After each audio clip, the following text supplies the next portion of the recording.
그때 너무 큰 상처를 겪었어서 지금까지도 그 기준으로 주변 사람들이 나를 볼 것 같고 나도 나를 그 기준으로 자꾸 보게 되고 인풋을 없앨 수 없는 거예요. 이런 나의 특성을 받아들이고 수용해야지 오히려 그게 내가 다룰 수 있는 통제권을 내가 가지게 된다는 얘기를 계속 드리는 거예요.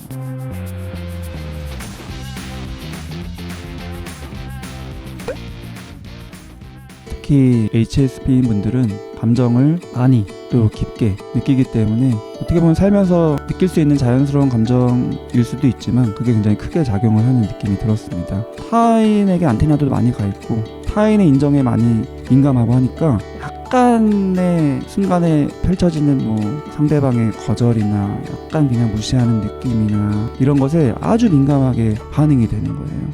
사연을 또 준비했습니다. 어떤 친구에게 카톡을 보내고 답장이 좀 늦어지거나 안익식 당하게 되면 부정적인 생각이 너무 든다. 계속 생각난다. 우울한 게 계속 간다. 꼬리에 꼬리를 문다. 부정적 생각이 이럴 땐 내가 예민하게 부정적이게 생각함을 알아차리면 될까요? 네, 물론 이런 질문을 하신 것 자체가 우선 제일 중요한 그대로 인식하는 것 자체에 대한 개념은 잘 이해하고 계신 것 같아요. 근데 조금 더 중요할 수도 있는 그 다음 단계가 잘 안 되시는 느낌도 있는데 바로 수용입니다. 수용. 그냥 알아차리기만 해서 끝나는 게 아니라 수용적인 태도로 알아차려야 돼요. 근데 많은 분들이 이런 게 반복되다 보면은 너무 힘들어서 수용적인 태도로 알아차리는 게 아니라 또 이래, 나 또 이래. 이런 식으로 좀 부정하는 식으로 알아차리는 걸 해요. 그러면은 이거는 그냥 형식적인 패턴만 됩니다. 그래서 그 태도, 내가 수용적인 태도로 나의 감정들을 보고 있나를 점검해 보시면 좋을 것 같다는 생각이 좀 듭니다. 여기에 좀 간단하게 쓰셔서 질문을 좀 드리고 싶은 거는 부정적인 생각이 든다. 이게 어떤 부정적인 생각들이 좀 있는지 좀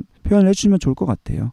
써주신 거는 내가 친구 없으면 알아차렸구나. 만약에 이게 부정적인 생각이 드는 거라면은 친구가 없음을 알아차리면 끝이 아니거든요. 거기서 또 파생이 돼요. 또 어떤 생각으로 가든가 또 어떤 감정으로 가든가. 친구라는 거는 있을 수도 있고 없을 수도 있고 적을 수도 있고 많을 수도 있고 근데 나한테는 그런 게 아닌 겁니다. 나한테 어떤 식으로 이 생각의 흐름이 있고 상대방이 나를 그 다음에 어떻게 볼까 또는 그런 나를 내 스스로는 어떻게 보면서 어떤 감정을 느끼는가 이런 식으로 좀 파생되는 것들을 잘 따져보시는 게 되게 중요해요. 근데 그게 당연한 과정인데도 내가 이런 게 반복되다 보면은 구체적으로 인식하려고 하지 않습니다. 또 부정적인 생각, 또 부정적인 감정 드네 이런 식으로 그냥 넘겨버리려고 하는 거예요. 근데 항상 똑같이 반복되지가 않습니다. 상담할 때 항상 느껴요. 내담자분들은 내가 얘기를 하다 보면 또 이런 흐름으로 간다. 또 똑같은 부정적인 생각, 부정적인 감정. 그래서 이런 거 계속 말하는 게 무슨 의미가 있을까라는 소위 말하는 현타 같은 게 온다는 느낌을 표현하실 때가 있는데 아닙니다. 그 이유가 뭐냐면은 달라요. 그때 생각의 디테일이 다르고 감정의 디테일이 다르고 반출을 하더라도 그 회상의 내용이 다르고 파생되는 각도가 다르고 근데 내가 그거를 딱 멈추려고 자꾸 하는 이유는 다 안다고 이제 퉁쳐버리는 거죠. 그거는 내가 수용을 안 하고 있다라는 방증입니다. 지긋지긋해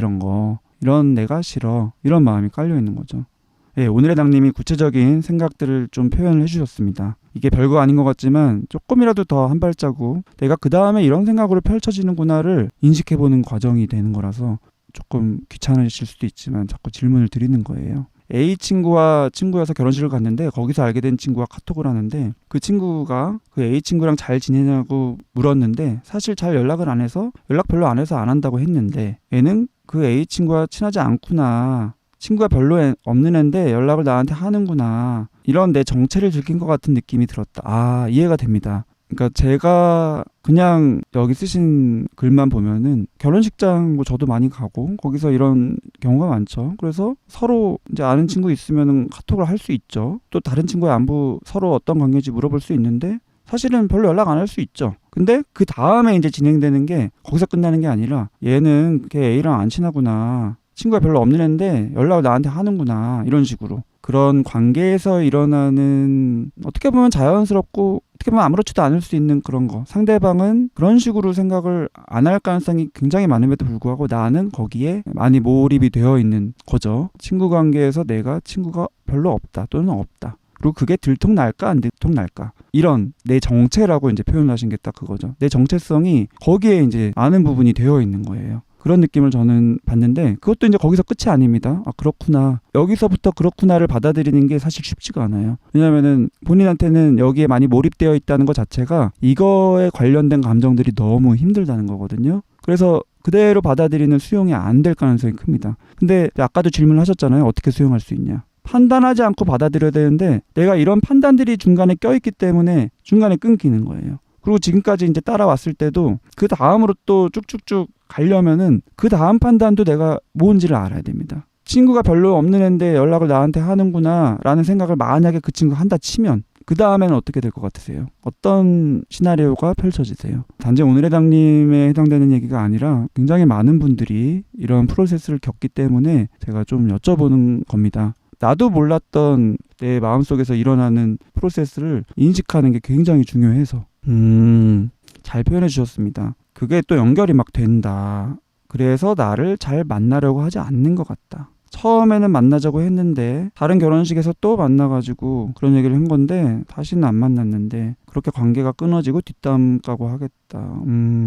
그렇게 이제 또 이어지시는군요. 흔히 이제 이렇게 사회생활 하다 보면 결혼식에서만 옛날 친구들을 종종 만나는 경우가 아주 많고 다들 바쁜 시기이기도 하고 그래서 만났을 때는 또 만나고 싶은 마음이 들지만 또 바쁘게 살다 보면은 까먹기도 하고 또 우선순위에서 밀리기도 하고 그러다가 또 딴 결혼식에서 만날 수도 있고 어떻게 보면 자연스럽고 굉장히 흔한 과정일 수도 있는데 나한테는 주관적으로 그렇게 느껴지는 게 아닌 거예요. 그러다 보면은 또 관계가 끊어지는 거고 끊어지면은 내 뒷담 할 거고 그리고 이게 사실일 것 같고 사실일 가능성도 있겠지만 분명한 거는 내가 거기에 굉장히 많은 퍼센티지의 가능성을 둔다는 거 그러면서 그쪽으로 몰입이 되면서 모든 게 그쪽으로 보일 수 있다는 것을 잘 헤아리실 필요가 있어요. 그거는 그 이면에 있는 감정들을 또 잘 인식하다 보면 됩니다. 제가 이제 그래서 준비한 건데 바로 연결감이라는 거예요. 연결감. 친밀감일 수도 있고 사람과 사람이 연결된 느낌. 이렇게 관계에서 생각이 많을수록 사실은 그 이면에 내가 그 관계에서 기대하는 게 굉장히 클 수 있어요.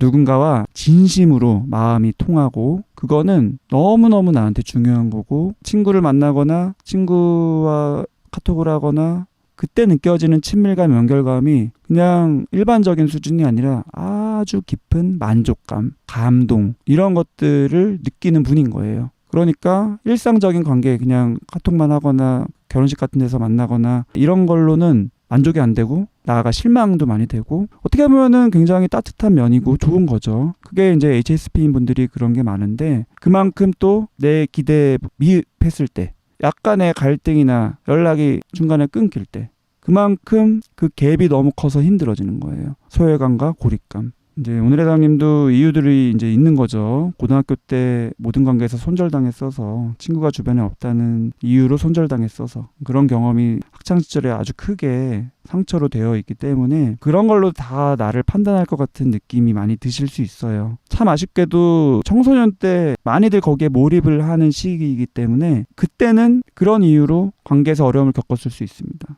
근데 성인이 되고 20대 되고 30대 되고 계속 나아갈수록 사람을 볼 때 이렇게 단편적인 면으로 보지 않습니다. 주변에 사람이 있냐, 친구가 있냐 없냐, 맞냐 적냐 이거는 그 사람을 특성하는 많은 것 중에 하나일 뿐이에요. 근데 중고등학교 때는 그게 굉장히 큰 포션을 차지하는 경우들이 있죠. 그때 너무 큰 상처를 겪었어서 지금까지도 그 기준으로 주변 사람들이 나를 볼 것 같고 나도 나를 그 기준으로 자꾸 보게 되고 또 말씀하신 것처럼 연애를 할 때도 나도 모르게 이상형을 그런 쪽으로 많이 잡게 되는 경우들이 많습니다. 내가 나 스스로 부족하다고 여기는 그 부분을 상대방은 많이 가진 것 같을 때 굉장히 큰 매력, 호감을 느끼고 그렇게 연애를 하게 되는 경우들이 많아요. 근데 참 아쉽게도 그게 그래서 또 상처가 되는 경우들도 많습니다. 연애를 하면서 더 주눅들고 더 나의 이런 면이 부족해 보이고 10년 전 일인데 거기서 못 벗어나는 것 같기도 해요. 네, 그럴 수 있습니다. 시간과 상관없이 감정이라는 거는 영향을 쭉 미칠 수 있어서 또 이어지는 관계에서는 서로 소통을 하면서 대화를 하면서 상대방을 서로 이해하는 게 있죠. 근데 이것도 역시 아주 깊은 이해에 대한 갈망이 있는 거예요. 그냥 단순한 공감 정도 그 정도가 아니라 정말로 내 마음을 온전히 이해해주는 그런 만남, 온전히 이해받고 싶은 바람 그런 게 있기 때문에 친구 관계든 연애든 어떻게 보면은 그게 잘 됐을 때 너무 좋지만 그게 기대에 못 미쳤었을 때는 너무 그 갭 때문에 힘들어요. 무력감까지도 느끼고 많은 분들은 그걸 몇 번 반복하다 보면은 이제는 아예 회피하죠. 연애를 회피하고 깊은 관계 자체를 회피하고 그러다가 또 어차피 멀어지거나 관계가 끊길까봐 그러면 난 그게 너무 힘드니까 살다 보면 그럴 수밖에 없는 상황들도 너무 많은데도 그런 것들이 크게 느껴지기 때문에 그런 식으로 내 감정들이 처리가 되고 있구나를 이해하시는 게 되게 중요합니다. 또 역시 이어져서 내가 원하는 거는 연결감이고 깊은 이해잖아요. 근데 그만큼 반대쪽 뭔가 외면되거나 차단되거나 멀어지거나 또는 이해받는 게 아니라 거절당하거나 나의 존재감을 인정 못 받거나 이럴까봐 두려운 느낌이 많습니다. 근데 이제 여기 아까 표현하신 것도 프로세스가 그런 식으로 되시는 표현을 하신 거죠. 그러다 보면은 결국에는 멀어지고 그러다 보면 뒷담 할 것 같다. 물론 예전에 그런 경험들을 하셨기 때문에 그렇게 많이 느껴지실 수 있는 면이 이해는 되지만 나한테 이런 양면이 있다. 간절히 원하는 것만큼 그게 안 됐을 때 그 데미지가 너무 큰 거다. 관계에 있어서. 이런 거를 인정하고 그대로 받아들이는 게 굉장히 중요한 아까 말씀드린 수용인 건데 내가 이제 이런 거를 상대방이 눈치챌까 안 챌까에 많이 집중을 하다 보면은 들킬까봐 애시당초 내 안에서 그런 감정들을 수용을 안 해요. 자꾸 차단하고 아니야 부정하고 MS님이 또 중요한 얘기 해주셨는데 제가 이제 이런 표현을 계속하면서 지나치게 몰입이 된 거다 너무 바라는 거다라는 말들이 그래서 잘못된 거다 고쳐야 한다 이렇게 들린다. 예, 그게 되게 중요한 거죠. 수용이 안 되는 거. 저는 그냥 현상을 얘기하는 건데 그거는 잘못된 거고 그러니까 고쳐야 된다. 그거 어떻게 고쳐요? HSP는 기질인 건데 그거 자체를 인풋을 없앨 수 없는 거예요. 이런 나의 특성을 받아들이고 수용해야지 오히려 그게 내가 다룰 수 있는 통제권을 내가 가지게 된다는 얘기를 계속 드리는 거예요. 그러니까 이렇게 장황하게 아주 세세한 감정들을 알려드리는 거지 오해하실까 봐 말씀드리면 HSP가 이렇게 복잡한 감정들을 하나하나 다 느끼고 많이 느끼고 깊게 느끼는 그런 사람이다. 그러니까 그러지 마라. 이런 게 아니에요. 오늘의 당님이 이제 이런 감정들로 인해서 사람을 만나고 나면 막 죽고 싶다라는 그런 생각도 표현을 이제 진솔하게 하셨네요. 내가 너무 부족한 것 같아서. 그쵸? 결국에는 핵심적인 거. 나는 이리이리한 면들이 있어서 나는 부족한 거다. 라는 내 존재에 대한 수치심으로 넘어가는 게 제일 중요한 악순환입니다. 회피를 일으키고 수용을 못하게 하고 이런 민감함을 기질로 가진 분들은 굉장히 일반적으로 진행될 수 있는 프로세스다라는 얘기를 드리는 거예요. 어떻게 보면 사연에 맞춰진 감정인 것 같지만 감정을 먼저 제가 정리했고 사연에 맞춰서 감정들을 배열한 겁니다. 근데 역시 자기감열적으로 자꾸 또 받아들일 수 있어요. 그때 또 깨닫는 거죠. 아, 내가 이런 것도 또 자기감열식으로 받아들이는구나. MS님 얘기하신 것처럼.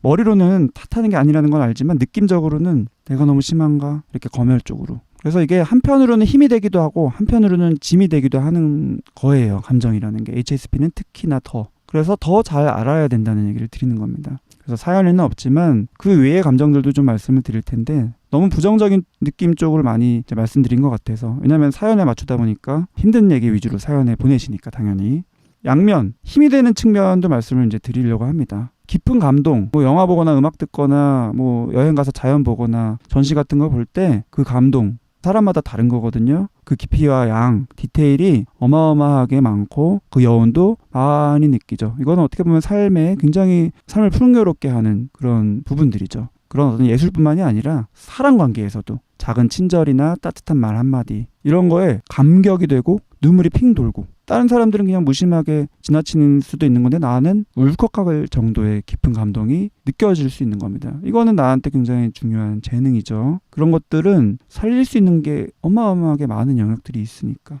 연민도 마찬가지입니다. 연민이라는 거는 자기 연민을 주로 제가 말씀드리기도 했지만 우선은 타인의 고통을 공감하는 게 또 연민이잖아요. 이것도 굉장히 중요한 재능이에요. 뉴스나 영화 같은 거 특히 요즘에 SNS가 발달돼 있어서 이런저런 소식들이 막 올라올 때 그런 속상하거나 슬프거나 안타깝거나 이런 장면들을 볼 때 내 현실인 것처럼 너무 마음이 아프죠. 모르는 사람이지만 너무 안타깝고 그래서 눈물 나고 이런 거는 역시 재능입니다. 이런 걸 느낄 수 있는 분들이 관련된 일을 할 수 있고 그런 사회 활동을 할 수 있고 세상을 변화시키는 거고 우리가 살면서 기쁨 진짜 중요하잖아요. 행복도 중요하고 감사도 중요하고 이런 굉장히 필요한 따뜻한 긍정적인 감정들도 아주 깊게 많이 느낄 수 있습니다. 살면서 아주 거창한 일이 있지 않아도 누군가 마음이 좀 통하거나 그냥 일상에서 소소한 것에도 큰 만족을 느낄 수 있는 재능이 있는 거거든요. 역시 카메라에 그 고해상도의 센서가 있기 때문에 크고 많이 느낄 수 있는 겁니다. 이런 것들은 나한테 분명히 힘이 되는 거예요.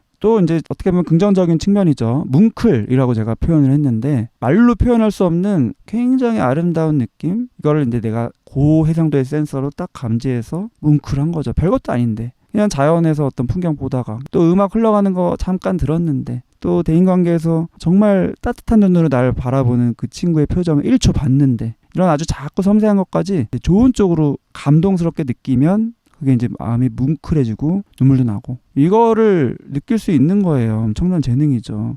쭉 설명을 드렸습니다. 포인트는 뭐예요? 이런 나를 수용해야 한다. 나도 모르게 이런 나를 수용은커녕 비난하는 느낌으로 나를 보았을 수가 있다. 그래서 이런 직관적이고 공감 능력이 뛰어나고 예술적 감수성이 뛰어나고 어떻게 보면 도덕적이고 책임감도 강하고 이런 긍정적인 장점들에도 집중을 하고 자칫하면은 내가 그래서 잘 피로해지고 비판도 많이 할 수 있고 상처 많이 받을 수 있고 이렇다는 것도 인정을 하고 지금까지 말씀드린 다양한 감정 중에서 어떤 감정이 어떤 식으로 내가 민감한가를 좀 집중하고 그래서 내가 괴로우니까 피하고 이게 아니라 힘들지만 내가 할 만한 거는 좀 조율하면서 접근해 보는 것을 찾아서 익숙해져야지 이게 선순환이 됩니다. 더 수용도 되고요. 나는 이래서 힘들어가 아니라 나는 이런 식으로 반응이 되고 있구나를 조금 떨어진 거리에서 인식하는 거. 그게 굉장히 중요한 수용입니다. 왜냐하면 이게 내 안에 있는 거기 때문에 내가 받아들이기 너무 괴롭거든요. 그래서 조금 떨어져서 남 보듯이